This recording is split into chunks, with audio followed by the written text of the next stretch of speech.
जयैनो हाबाफारि लानाय आरो दलहा सान्थाल गामियाव बिथांमोना गावसोरनो जोंखौ लेंहरनानै जोंनि दोलोआव हाबफैदों।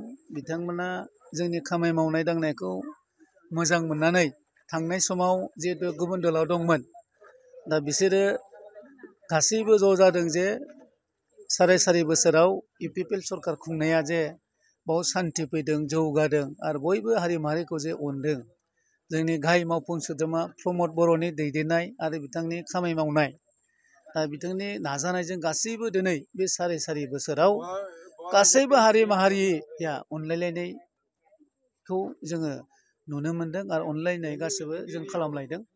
दा बिनिखायनो खालि बेयावल' नङा, धलापाराल' नङा, दाब दाब जायगायाव बे जयनिं प्रग्रामा जोंनि कुसुगाव सोलिबाय थादों। दहायबो एसे आगोल गोबां माने जयनिं जादों आरो दाबो नै बाहाय गोबां न'खर जयनिं जाबाय। दा बेनो मोनसे बेबायदि जयनिं हाबाफारिजोंनो जों मोनसे खोथाखौ रोखा बुंनो हायो जे फैबाय थानाय समाव गुबुन गुबुन दोला जे बाव बांद्राय सक्तिशालि जानाय नङा, बेनो मोनसे फोरमान।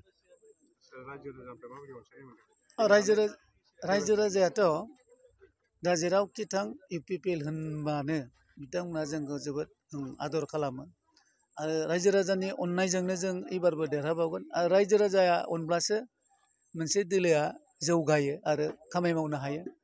दा नोंखायनो खामानि मावनायखायनो दिनै रायजो राजाया जोंनि इउपिपिएल सोरखारा बे बिटिआरआव खामानि मावनायखायनो दिनै रायजो राजाया जोंनाव ग्लोब ग्लोब हाबफैदों आरो जों अनसायनायखौ मोन्दों रायजो राजानि। फैबाय थानाय बिसायख'थिनि थाखाय नोंथाङा माबायदि सानहरो?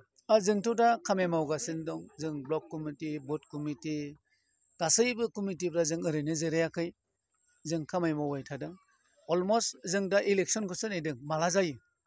जों गासिबो रेडि दा।